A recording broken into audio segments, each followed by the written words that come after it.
അനുവിനെ കുറച്ചുകൂടി ഒന്ന് കരയിപ്പിക്കണം. ഹീരാമേ, ഹീരാമയുടെ മനസ്സിൽ എന്തോ ഉണ്ട്. അതെന്താണെന്ന് ഞങ്ങളോടും കൂടി ഒന്ന് പറ. ചിന്നുവിനെ ഉടനെ അങ്ങ് വിട്ടുകൊടുക്കരുതെന്നാ ഞങ്ങളുടെ അഭിപ്രായം. അതെ ഹീരാമേ, അവള് കാരണം നമ്മൾ അത്രയ്ക്ക് നാണം കെട്ടില്ലേ? എടാ, നിങ്ങൾ എന്താ എന്നെ വിളിക്കുന്നത്? ഹീരാമേന്ന്. അമ്മയെന്ന് പറഞ്ഞ എന്താ അതിന്റെ അർത്ഥം? അമ്മയെന്ന് പറഞ്ഞ അത്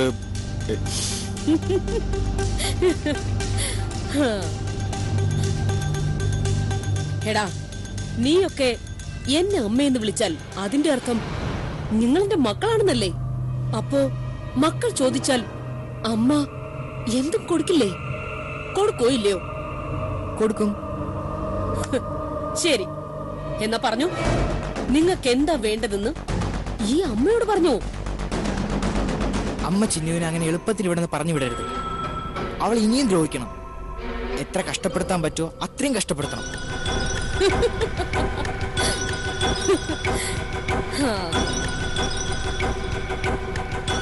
അതേടാ, ഞാനും അത് തന്നെ ആഗ്രഹിക്കുന്നത്. ഇപ്പോ എന്റെയും നിങ്ങളുടെ അഭിപ്രായം ഒന്നാണല്ലേ? ഇനി നടക്കാൻ പോകുന്നത് എന്താണെന്ന് നിങ്ങൾ കണ്ടോ? ഹീരാമേ, ഹീരാമയുടെ മനസ്സിൽ എന്താണെന്ന് ഞങ്ങളോട് തുറന്നു പറ. പറഞ്ഞ് അതിന്റെ രസം കളയണ്ട. 6:30 മണിയാകുമ്പോ എന്റെ മനസ്സിൽ എന്താണെന്ന് നിങ്ങൾ അറിയും. അതുവരെ ഒന്ന് കാത്തിരിക്കടാ. മാലതി, മണി 6:30 ആവാറായി. നീ ഇനി ഇങ്ങനെ വാശി പിടിക്കരുത്. പ്രകാശേട്ടൻ ഇപ്പോഴും എന്നെ പ്രതീക്ഷിച്ചിരിക്കണോ? പ്രകാശേട്ടന് അത്ര മണ്ടനല്ലെന്ന് എനിക്കറിയാം. മാലതി, ഈ ഒരൊറ്റ തവണത്തേക്ക് എന്നെ സഹായിക്ക്. ഇനി ഒരിക്കലും ഞാൻ നിന്നോട് ഒന്നും ആവശ്യപ്പെടില്ല.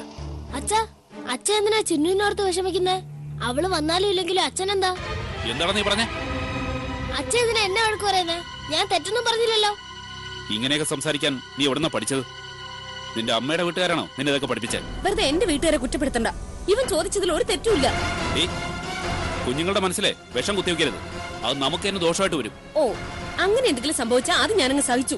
പിന്നെ എന്റെ മനസ്സ് മാറുമെന്ന് പ്രതീക്ഷിച്ച് പ്രകാശേട്ടൻ നിൽക്കണ്ട. ഇനി എന്തൊക്കെ സംഭവിച്ചാലും ഞാൻ പണം തരില്ല. മാലതി, നീ നിങ്ങൾ ഇതുവരെ പോയില്ലേ? എന്താ പ്രകാശേട്ടൻ മിണ്ടാതെ നിൽക്കുന്നേ?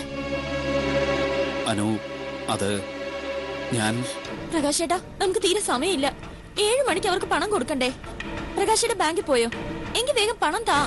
ഏത് പണത്തിന്റെ കാര്യം നീ ചോദിക്കുന്നതിനു? മാലതി, നീ ഉണ്ടായിരിക്കേ. അതെന്തിനാ ഞാൻ മിണ്ടാതിരിക്കുന്നത്? ഉള്ള കാര്യം നേരെ അങ്ങ് പറഞ്ഞാൽ എന്താ കുഴപ്പം? പണം തരാൻ കഴിയില്ലെന്ന് പറഞ്ഞേക്ക്. വെറുതെ എന്തിനാ അനുവിന്റെ സമയം കളയുന്നത്? എന്താ പറഞ്ഞേ? പണം തരാൻ കഴിയില്ലേ? അതെ അനു ചേച്ചി, അച്ഛന്റെ കയ്യിൽ പൈസ ഇല്ല. പൈസ ഇല്ലേ? പ്രകാശേട്ടാ, എന്താ പ്രകാശേട്ടാ ഇത്? ടെൻഷൻ അടിക്കണ്ട, ബാക്കി പണം അറേഞ്ച് ചെയ്യാന്ന് പ്രകാശനല്ലേ എന്നോട് പറഞ്ഞത്. എന്നിട്ടിപ്പോ എന്താ ഇങ്ങനെ പറയുന്നേ? അനു, ഞാൻ നിന്നോട് അങ്ങനെ പറഞ്ഞിരുന്നു എന്നുള്ള ശരിയാ. പക്ഷേ സമയത്ത് അത് നടന്നില്ല. അതിനിപ്പോ എന്ത് ചെയ്യാൻ പറ്റുമനു? ഈ അവസാന നിമിഷം ഇങ്ങനെയൊക്കെ പറഞ്ഞ പിന്നെ ഞാൻ എന്ത് ചെയ്യും? എങ്ങനെ ഞാൻ എന്റെ ചിന്നുവിനെ രക്ഷിക്കും? ഞാൻ ആരോട് പോയി ചോദിക്കും? അനു, ഇവിടെ നിന്ന് കരഞ്ഞു ബഹളം ഉണ്ടാക്കിയിട്ട് ഒരു കാര്യമില്ല. നീ എന്താന്ന് വെച്ചാ ചെയ്. അതൊന്നും ഞങ്ങൾക്കറിയണ്ട. അങ്ങനെ പറയരുത് മാലതി എടുത്തി. പ്രകാശേട്ടാ, ഞാൻ പ്രകാശേട്ടന്റെ കാല് പിടിക്കാം. ഈ സമയത്ത് എന്നെ കൈവിടരുത്. എന്നെ സഹായിച്ചേ പറ്റൂ. പ്രകാശേട്ടനെ വിശ്വസിച്ചിരുന്നതാ ഞാൻ. എന്നെ ചതിക്കരുത്. എനിക്ക് വേറൊരു വഴി.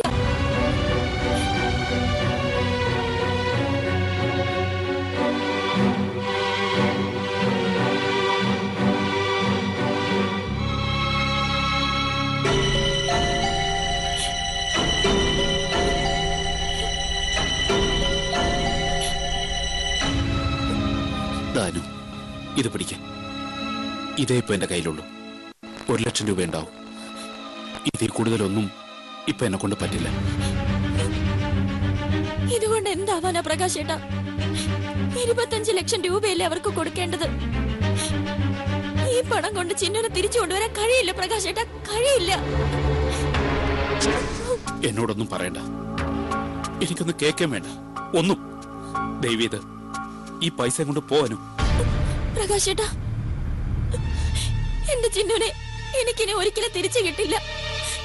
ഞാൻ എന്റെ ലക്ഷ്മി എടുത്തി എങ്ങനെ രക്ഷിക്കും പ്രകാശേട്ടാ? പറഞ്ഞു താ എനിക്ക്. എനിക്കൊന്നും അറിയില്ല, ഒന്നും കേൾക്കാൻ വേണ്ട. പോ, എന്റെ മുമ്പിൽ നിന്ന് ഇറങ്ങി പോ. ഇറങ്ങി പോവാൻ.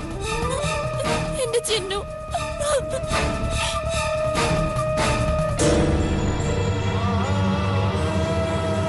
എന്നോട് ക്ഷമിക്കാനും എന്നോട് ക്ഷമിക്ക. നിന്നോട് ചെയ്ത ഈ ദ്രോഹത്തിന് ജീവിതകാലം മുഴുവൻ ഞാൻ അനുഭവിക്കും. ചിന്നു മോളെ, നിനക്ക് വേണ്ടി ഒന്നും ചെയ്യാൻ ഈ പ്രകാശേട്ടന് കഴിഞ്ഞില്ല. ദൈവമേ, എന്റെ ചിന്നു.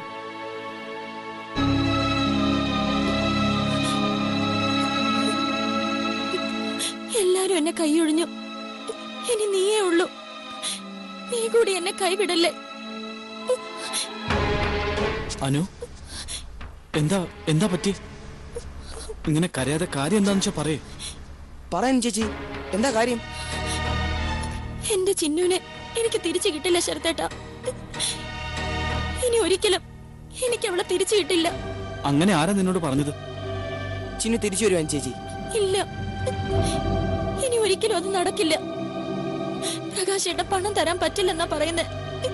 അപ്പൊ പിന്നെ ഇനി എന്ത് ചെയ്യും? ഇല്ല അനു ചേച്ചി, പ്രകാശേട്ടൻ ഒരിക്കലും അങ്ങനെ പറയില്ല. അങ്ങനെ പറയാൻ പ്രകാശേട്ടനെ കൊണ്ട് പറ്റില്ല. ശരത്തേട്ടാ, നമുക്ക് പ്രകാശേട്ടനോടൊന്ന് സംസാരിക്കാം. ദീപു, വേണ്ട, ഇപ്പൊ ഈ കാര്യത്തെ പറ്റി ആരോടും ഒന്നും സംസാരിക്കണ്ട. അല്ല ശരത്തേട്ടാ, എനിക്ക് ചില സംശയങ്ങളൊക്കെ ഉണ്ട്. അല്ല ദീപു, ഞാൻ കാരണം ഇതെല്ലാം സംഭവിച്ചത്. എനിക്കിനി ഒരിക്കലും ലക്ഷ്മി എടുത്തി രക്ഷിക്കാൻ കഴിയില്ല. ചെന്നു എന്റെ കൈവിട്ടു പോയി. എല്ലാ തെറ്റും എന്റേത് മാത്രം.